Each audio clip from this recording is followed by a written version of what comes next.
而七贤忘却。看来皇上也没有想象中的那么冷血。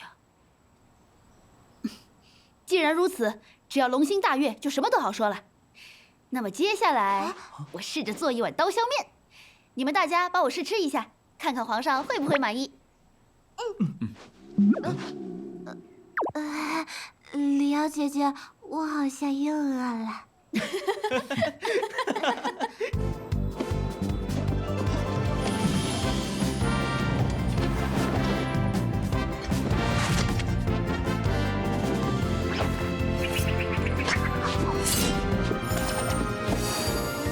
下面就看我的吧。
接下来就是面。